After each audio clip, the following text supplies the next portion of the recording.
Hey everyone, and welcome back. Today we're diving into a book that's basically legendary in the economics world. Economics in One Lesson by Henry Hazlitt. You know how much I love a good challenge, and let me tell you, you sending in excerpts from this one tells me you're ready to really get those brain cells firing. And for good reason. Hazlitt had this knack for just cutting through all the noise, all the BS, and exposing those economic fallacies that, honestly, people still fall for today. Even some of the, shall we say, brightest minds out there. Okay, no pressure then. But seriously, we've got our work cut out for us today.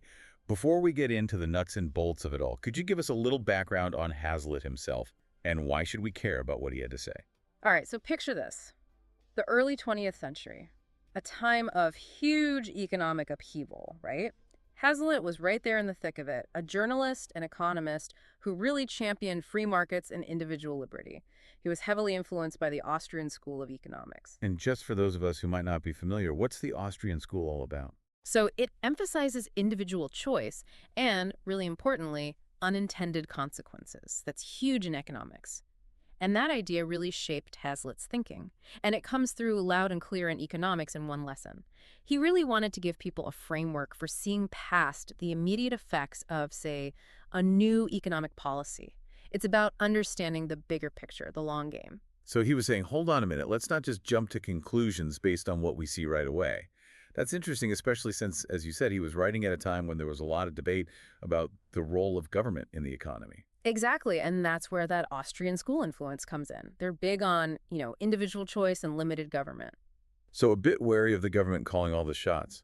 Yeah, you could say that. And this all leads us to his famous one lesson, right? The big idea that this whole book hinges on. So to make sure we're all on the same page, what's that core message Hazlitt wants us to take away? He lays it out so clearly. He says, and I'm paraphrasing a bit here, the art of economics is about looking beyond just the immediate effects of a policy and considering the long-term impacts.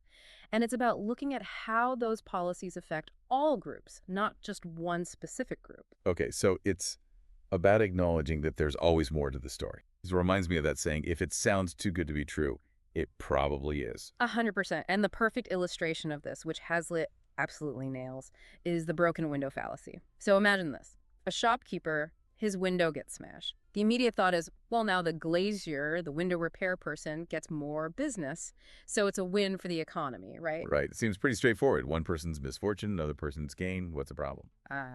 But that's where we often stop thinking. Hazlitt says we're missing a crucial piece of the puzzle here.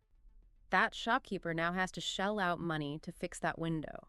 Money that he could have invested back into his business. Maybe he could have bought new inventory or even hired another employee. Let's say that new inventory would have brought in an extra $500 in profit, but now that money's gone to fixing the window. That potential profit. That's the unseen consequence, the opportunity cost. Ah, I see it now. It's like you said, there's always more to the story. What might seem like a small, isolated incident can actually have these broader economic implications. We often don't see those ripple effects. And this fallacy, this way of thinking, it plays out in much larger ways, too. Think about, for example, government spending on these huge infrastructure projects. And look, I'm not saying these projects are always a bad idea, but Hazlitt would encourage us to take a step back and ask, what's the opportunity cost here? Could those billions of dollars have been used differently, maybe more effectively, to stimulate innovation in the private sector or give targeted tax breaks to small businesses? So it's not just about whether the government should be spending money, but how that money would have the most impact in the long run. You got it. And the same principle, it applies to things like disaster relief, too. Of course, we want to help people in need, but Hazlitt reminds us to look at the big picture. How do we do that in a way that's effective right now but doesn't create unintended consequences or stifle economic growth later on? It's about thinking several steps ahead, like a chess game almost, trying to anticipate those consequences before they happen. That's a real challenge. Absolutely. And Hazlitt, he gives us these tools, these ways of thinking that help us make more informed decisions, not just as individuals, but as a society. So with this idea of seen and unseen consequences in mind, let's dig into some specific examples from the book. One that really jumped out at me was his take on public works programs, something that is still debated like crazy today. Oh, for sure. And Hazlitt, he was not afraid to challenge the status quo, even if it meant going against popular opinion. I mean, on the surface, government-funded projects seem like a pretty good deal. You create jobs, you improve infrastructure. Everyone wins, right? That's the initial appeal, definitely. And look, there are times when they're absolutely necessary and beneficial. But Hazlitt's concern was about their long-term efficiency.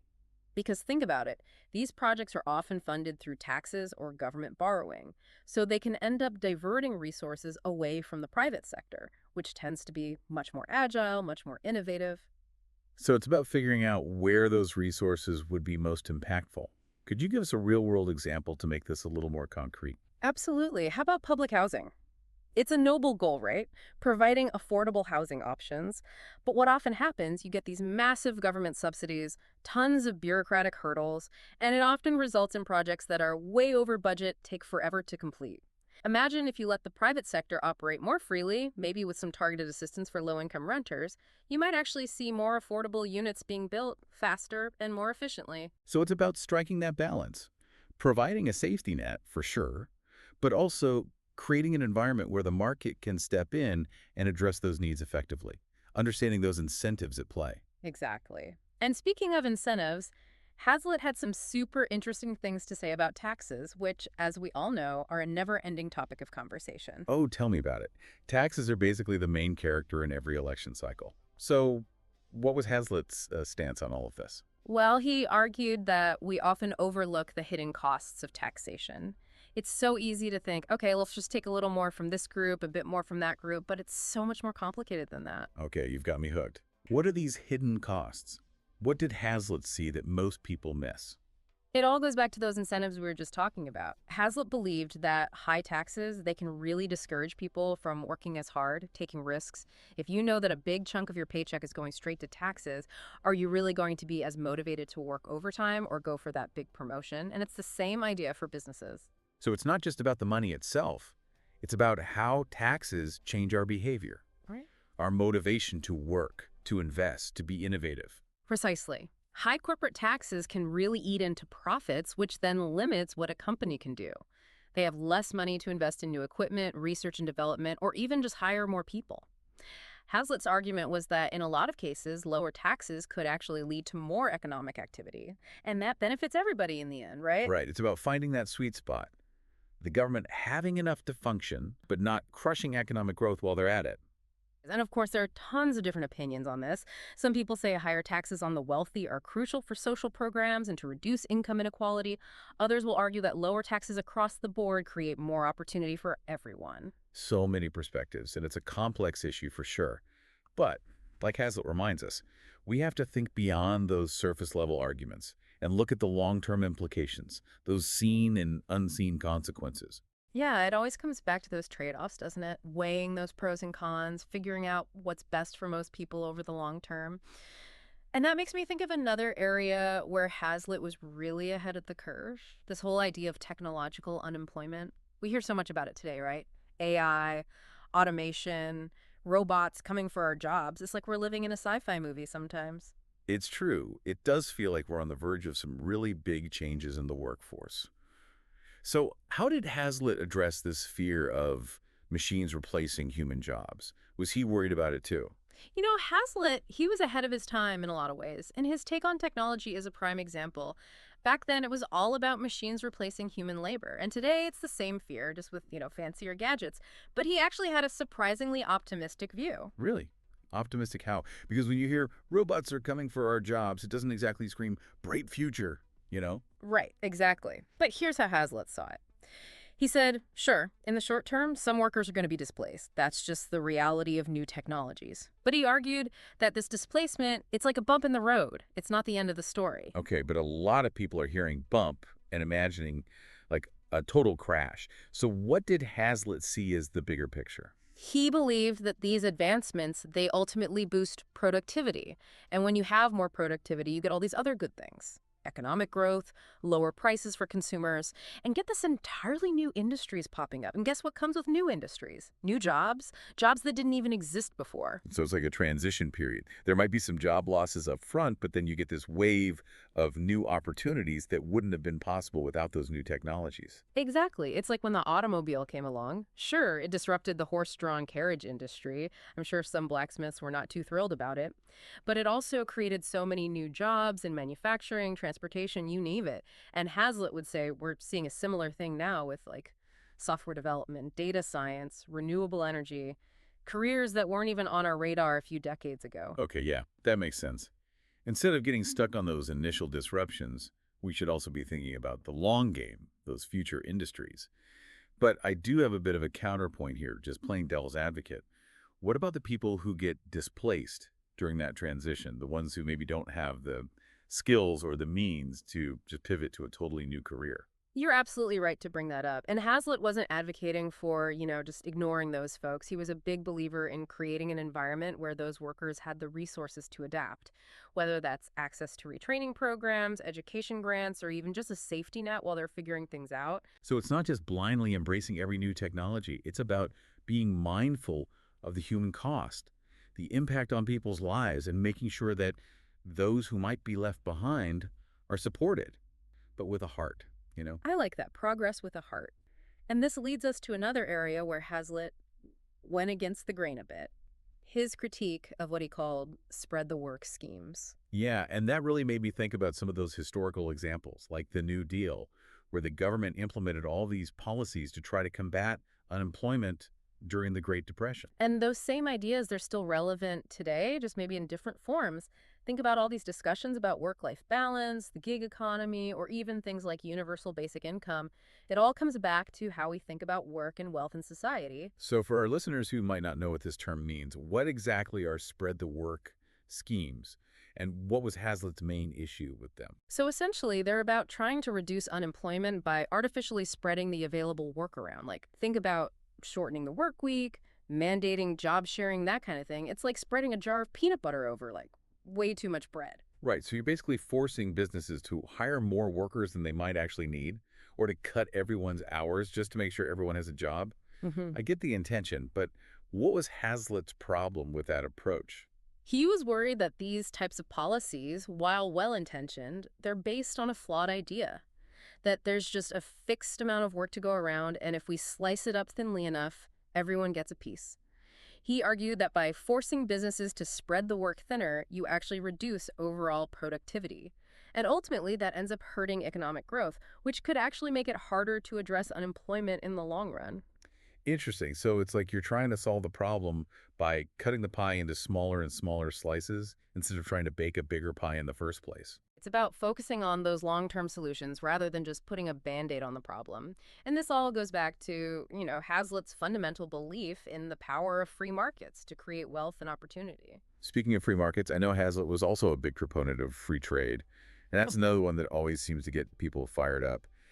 What was his take on things like tariffs? Why was he so passionate about keeping trade barriers low? Hazlitt, he saw tariffs like putting up fences in a playground. Sure, you might temporarily protect a few kids from, getting bumped around, but ultimately everyone loses out because they can't really play together and interact freely. I like that analogy. So he saw tariffs as stifling those interactions that lead to innovation and growth. His belief was that when countries can freely trade with each other, they can each focus on what they're best at. And that leads to greater efficiency, lower prices for everybody. Everyone wins, right? It sounds great in theory, but the real world's a bit messier, isn't it? I mean, sometimes countries use tariffs as bargaining chips in negotiations, or they might want to protect industries that are seen as vital to national security. Did Hazlitt address any of those complexities? He did. He acknowledged there are always going to be exceptions to the rule. But his point was that, more often than not, free trade is going to be the most beneficial approach. It's like that old saying, a rising tide lifts all boats. Right. So for Hazlitt, free trade was the rising tide. Exactly. He believed that by opening up trade, letting goods and services flow more freely, we could create a more prosperous world for everyone. Now, he wasn't naive to the challenges of global trade, but his main point was that we have to be careful not to let those challenges lead us down a path of protectionism, which he felt would ultimately hurt everyone. So it's about finding that balance, acknowledging the realities of the global marketplace, but remembering those benefits of cooperation and free exchange. Not always easy.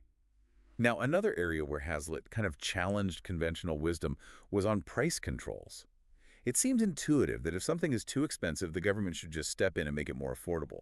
But I know Hazlitt had some reservations about that. He argued that while price controls, things like putting a cap on rents or setting a minimum wage, they sound good on paper, they often lead to these unintended consequences that make things worse, especially over time. Okay, so there are unintended consequences. Can you give me an example? How do price controls actually backfire? Let's think about rent control. Seems like a good idea, right? Make housing more affordable. But what happens? If you capped those rents below market rates, landlords have less incentive to keep those properties in good shape. They might even decide to convert those units into condos or something else that's not subject to those same rent controls. So it could actually lead to fewer affordable housing options, the very thing you're trying to create. That seems counterintuitive. It does, but remember, it all comes back to incentives. And it's not just the landlords. On the demand side, you might see shortages. Why? Well, if more people are drawn to those artificially lower prices, now you have even more competition for fewer units. Right, it throws that whole supply and demand balance out of whack. But then how do you find that balance? How do you make sure people can afford those essential things like housing without, turning everything upside down? That is the million-dollar question, and it's something economists and policymakers are still wrestling with. Hazlitt would argue that often the best solutions are the ones that get at the root of the problem, the things that are driving those prices up in the first place. Okay, I'm listening. So what are some of those underlying issues and how could we address them? Let's stick with housing as an example. Instead of just slapping on rent controls, what if we focused on policies that encouraged building more affordable housing, streamlining the permitting process, offering tax incentives to developers who build affordable units, maybe investing in public transportation so it's easier for people to live in those more affordable areas, those kinds of things. So it's about treating the cause, not just the symptom. Exactly. And it requires some creative thinking for sure. Now, another concept Hazlitt talked about that I found really interesting was his view on profits. We often hear profits being demonized, especially when it comes to things like healthcare or education. But Hazlitt had a different perspective. He did. He argued that profits are actually a crucial part of a healthy economy. He called them a compass. So how did he see profits guiding us, so to speak? He saw profits as a signal, a way for the market to tell us what's working and what's not. When businesses are making a profit, it means they're offering something that people want at a price they're willing to pay. And those profits then incentivize those businesses to keep doing what they're doing. Invest, innovate, create jobs. So it's like a feedback loop. Profits encourage more of the good stuff and less of what's not working. Exactly. It's the market's way of self-correcting, making sure resources are being used effectively. Now, Hazlitt wasn't saying that profit should be the only thing that matters, especially with things like healthcare and education, but he was wary of, making profits out to be the bad guy. He felt that by letting businesses make a reasonable profit, we're actually encouraging innovation and creating a more dynamic economy in the long run. It's about finding that sweet spot, recognizing that profits have a role to play in driving progress, but we also have to make sure those essential societal needs are being met. Which brings us back to Hazlitt's central message, looking at those unseen consequences, thinking long-term, understanding those ripple effects, and trying to make decisions that are in everyone's best interest. It's like we can't just be looking at the tip of the iceberg, right? Got to see what's going on beneath the surface. Speaking of things we might not always see right away, I wanted to ask you about Hazlitt's thoughts on export promotion. I mean, we hear all the time about countries trying to boost exports, ramp up those numbers to pump up their economies, but it sounds like Hazlitt wasn't totally sold on making exports the be-all and end-all, was he? No, not at all. He made a really interesting point about that. Exporting is important for sure. It's definitely a part of a healthy economy. But Hazlitt said it can't be the only thing you focus on. It's like that friend we all have, right? The one who's always chasing the next promotion but forgets to, actually enjoy their life. A successful economy, it's like a fulfilling life. It's about more than just chasing those big numbers. Okay, I like that analogy. So what did he see as the potential downside of focusing too much on exports? What was he worried about? He was worried that it could lead to a situation where a country ends up kind of neglecting its own people while it's busy chasing those export dollars. Think about it. If you're so busy shipping all your best products overseas, what happens to the people at home? They might end up with less choice, higher prices. That makes sense. It's like that saying, the cobbler's children have no shoes. You're so focused on providing for everyone else, you forget about your own family. Exactly. And Hazlitt, he believed that a truly successful economy It has to prioritize the well-being of its own citizens, making sure they have access to a variety of good quality stuff at prices they can afford. It's about finding that balance, being a player in the global marketplace for sure, but also taking care of your own. Right. It's about remembering that ultimately the goal of economics should be to make people's lives better, not just to chase these abstract numbers like GDP growth or export figures. 100%. It's about real people, real lives. Now, speaking of things we might misinterpret, I wanted to get your take on Hazlitt's thoughts on full employment.